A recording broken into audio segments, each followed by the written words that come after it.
What's up, everyone? Blue here at Blueberries Games. Today, we are going to be doing the final Streets of New Capenna Commander unboxing, and then tomorrow I'll be doing the final upgrade guide. This deck is called Bedecked Brokers. It's the green, white, blue one, and I'll just get started. It has Perrie, the Pulverizer, at its helm, so I'll go ahead and open everything up, and then I'll show you what's inside the box, show you the deck, open up the little pack that we get and hope that it's a tri-land, and go from there. So I'll put that aside for now. So here's the box. And once again, I think this is the third or fourth one that comes broken, so I really don't like these the deck boxes they started giving us. I'll say it every time. All right, so we got the divider. What do we got here? We got the life counter. And then we've got the pack that I'll open up very shortly, and then the pamphlet. And here's the deck. So let's go ahead and start with opening up the, what is this, the Collector's Edition sample pack that, you know, could be something that matched the deck, but it never does. So let's see what we got. You ready? We got Mary the Killing Quill. Well, I mean, it doesn't fit in this deck because there's no black in it, but, I mean, it's a borderless, it's not foil. And then a Rocco Cabretti Cater, which I believe I got last pack, but I don't remember because they're not really worth anything. So that's what I got. Not sure how I feel about that. I'll take a look at it later and take a look and see. But that's what we got out of the Collector Booster sample pack. Let's go ahead and open up Perrie the Pulverizer and go from there. Let's see. All right, throw that in the trash. All right, split the deck so it's easier to go through. Move that aside, and let's show you what's inside. And I have looked at the deck list as I have previously for the other decks. This deck is literally counters, but one of the things that's kind of off-putting, it makes this more of a meme-ish type deck or a theme deck that doesn't really try to win just so much as tries to do some fun things, is because instead of focusing on a specific type of counter, it wants to have as many different kind of counters as possible, and it doesn't really bode well for a lot of things. So I'll show you what's in the deck, and I know that I can see these sometimes and I can't others. This one I can see. So Perrie is blue, white, green 1 for a 3/3. A Rhino Soldier, and when Perrie enters the battlefield, put a shield counter on target creature, and then whenever Perrie attacks, target creature you control gains trample and +X until the turn, where X is the number of different kinds of counters among permanents you control. So as far as the deck strategy goes, it's not really a winning one so much, unless of course you focus on a specific kind of counter, which this one does not. So you're either combat-based, counter-based, whatever you want to do, but it's not very, I don't know. This seems more like a fun deck, not a competitive deck. So that's what Perrie does. The second commander is Cross Defense Contractor. I thought that was supposed to be, oh, it is foil, which is a very faint foil.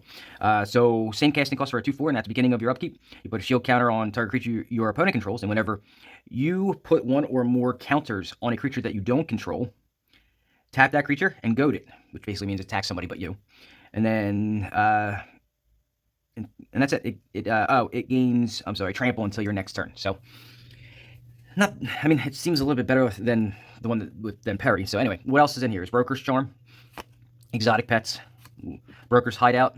Obviously, we're going to need something like that. Generous Gift, Grateful Apparition. So this one lets you proliferate, and that's going to be a sub-theme that I'm going to do when I focus on the upgrade guide. Skyship Plunderer, Thrumming Bird, good, more proliferate.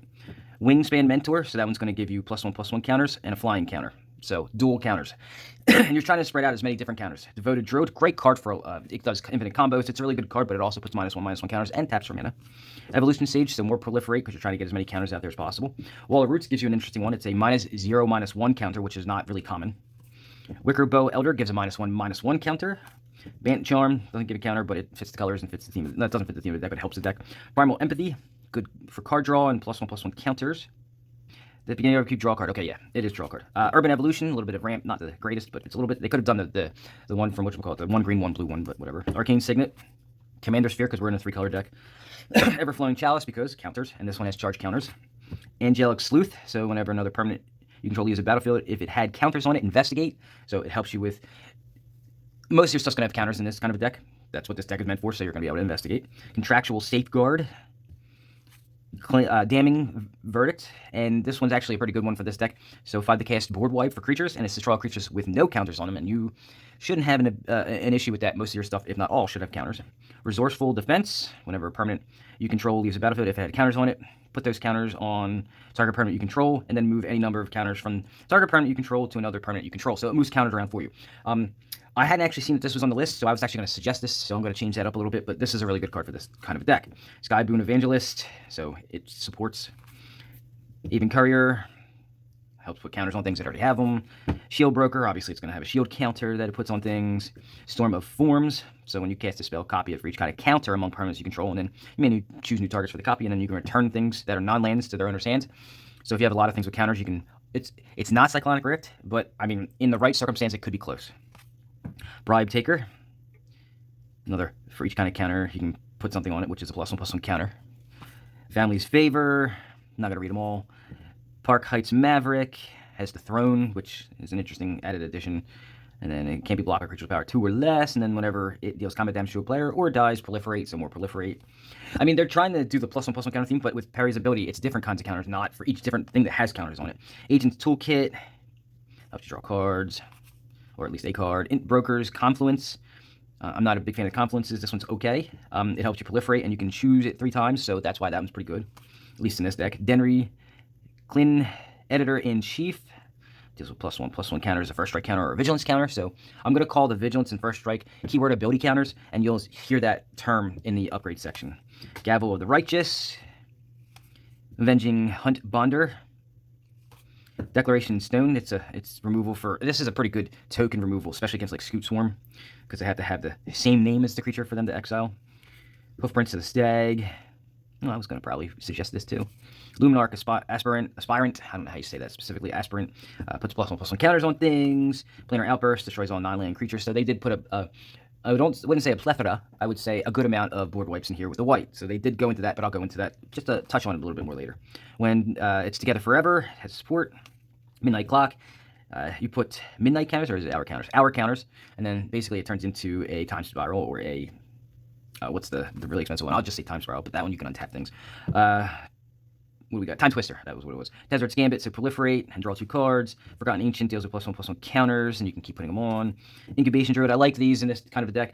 So the ramp on this deck is going to be a little different. So they're using creatures to do it, which I'm okay with, especially when you're using green. I like ramp spells from green, but when you're dealing with counters, especially like things that make them bigger and can tap for more than one, things like Incubation Druid are not bad. Rishkar Pima Renegade makes all your creatures with +1/+1 counters. Actually, counters, not +1/+1 counters. Be able to tap for green.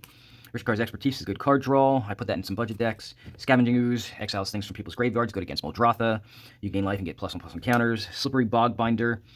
Let's see. It enters the battlefield with Hexproof counter on it, so keyword ability. And then you can move any number of counters from creatures you control to that creature. Steelbane Hydra, so +1/+1 counters, and then it has good removal. You can remove a +1/+1 counter from it and destroy an artifact or enchantment. That's good removal. Johnny Unyielding. +1/+1 counters, and loyalty counters. So you'll hear in the upgrade section when I go over some Planeswalkers. The good thing about Planeswalkers is, again, they do double duty when it comes to different kinds of counters. They have loyalty counters, and then there are mostly +1/+1 counters in the upgrade section that I'm going to tell you, but there are a couple that do different ones. Even Mimiomancer, Fathom Mage, good card draw. I use this in Pure and Toothy. And that's my +1/+1 counter deck. Janara Azora of War, so +1/+1 counters. It's an angel. Probably deserves to be in a different deck. Rolesk, the Apex Hybrid. Flying Trample +1/+1 counters and proliferates twice when it dies. Varel of the Whole Clade could be a commander itself. That's actually what I started a deck on, and then it turned into Pure and Toothy. It doubles the types of each kind of counter on an artifact, a creature, or a land. Crystalline Giant has a lot of different ones that can come. So at the beginning of each combat on your turn, you can choose a specific counter, and you can choose from amongst one that he doesn't have in flying, first strike, death touch, hexproof, lifelink, menace, reach, trample, vigilance, and +1/+1, and put a counter of that kind on it. It diversifies the amount of counters that you're going to be able to use for the Perrie's ability. So, like I said, keyword counters is what I'm calling keyword ability counters. Second half of the deck, we got Oblivion Stone. It has fate counters it uses, and it's a board wipe, but you can control it. Oracle's Vault, another one that has brick counters, I believe. I actually like this card a lot. You should read that real quick. It's actually pretty cool. It's not the greatest, but in a deck like this, that's memeish and more for fun. It's actually pretty cool. Canopy Vista, so it's going to be the actual dual lands that come into play tapped with land types. Exotic Orchard, Flooded Grove, so this is the final of the 5. I think they did all enemy color filter lands that they just reprinted recently. Fortified Village, Gavany Township, good one to put in a deck like this. Karn's Bastion, absolutely a banger in something like this. Nesting Grounds, I was actually mad. I saw these 2 on the list, and as much as I want these cards for other decks that I wanted to, I couldn't mention these in the upgrade section, but I'm going to, but not in the same way I was going to. Port Town, Prairie Stream, just the basic ones that they put in all the decks that have blue white in them. Skycloud Expanse, Sungrass Prairie, Filterlands again, Temple of Mystery, Felwar Stones for some rocks. They put a lot of rocks in here. Power Conduit, actually can move some counters around. Soul Ring, obviously. Swiftfoot Boots for protection. Ash Barrens for some land cycling. Doesn't come into play tapped either. Panorama, so it's a fetch of sorts. Command Tower, of course. Litjara Mirror Lake, because it lets you create a token that's a copy of a creature you already control, but it enters with +1/+1 counters. So diversifying your counters and then being able to put something out that may be a pretty good one for the deck. Llanowar Reborn, I'm surprised it took so long for them to reprint this in one of the commander sets. It has Graft. It's actually a pretty good card. Myriad Landscape, some fetching lands. Path of Ancestry, I don't think that That's actually a pretty good inclusion. Seaside Citadel, the original Tri-lands before the ones that came out in Ikoria. Vivid Creek comes into play with charge counters. The Grove, they all tap. They come into play tapped with 2 counters on them. They add one of the colors. You can tap them to add a color that's on there, or you can remove a charge counter and add a mana of any color, so it helps with mana fixing. These were, back in the day, the best way to mana fix, and I'm talking when this first started. And then you got Forest and Islands and Plains, and you got the 3 full art special ones. Then you got the thick boy Perrie, the thick Perrie. You got tokens. Let's see what the tokens are. I'm sure it's going to be a lot of them. Elementals, some fish for the exotic pets, elephants, copies, these little ones here. And on the other side, what else we got? We got clue tokens, because you can investigate in this deck. And it's a lot of clue tokens. So anyway, that's what comes in this Bedecked Brokers precon from Wizards of the Coast. I'm going to tell you right now, it is very meme-ish, very theme-based, and I don't think that this deck is a deck you choose if you want to win. I think it's a deck you choose for if you want to have fun. So that's my opinion. I give the deck a fun value of at least 5 or 6. As far as like viability and able to win, I mean, you could sneak a couple out before upgrading it, and I give it probably a 3 or a 4 as far as that goes. But I mean, it is what it is.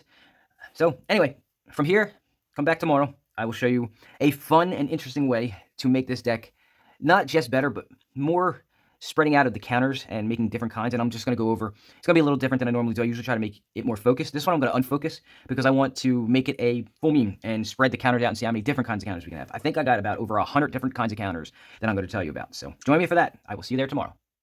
If you have any comments, questions, or concerns, or just want to talk about the deck or any of the other decks and videos that I create, you can go ahead and contact me at bluebearsgames.online on Facebook. You can email me at bluebearsgames@gmail.com, and I'll get back to you when I have an opportunity. Or you can leave a comment in the section below, and I'll get back to you in that way. And then if you want to talk further after that, you can go ahead and contact me one of the other 2 ways. On top of that, if you're looking to help support the channel, there are a couple ways you can do so. The first way is actually just out of generosity. You can go ahead and do some donations to me. And the way you can do that is through PayPal at paypal.me/BlueBearsGames, at Venmo at BlueBearsGames, or through Cash App at $BlueBearsGames. The second way that you could help support the channel, this one actually gets you something for your money. You can go ahead and take a look at all the decks that I've made, and you can make a purchase of 1 or 2, or maybe even 5. I have 60-card decks available for sale, and I also have Commander decks available for sale. So if you're looking at them, you can go ahead and take a look at any of my stuff on the Facebook page or through the Facebook Marketplace. They're all available there. You can see the logo that you need to look for, and all those are available for purchase. You can contact me at any time, and we'll go ahead and talk about how you can acquire one of those. And the last option is the freest of the 3 options. You can do me the favor of subscribing to the channel if you haven't done so already. That way, when I get to my 1,000 subscribers and 4,000 watch hours, somebody else will be paying for the bill.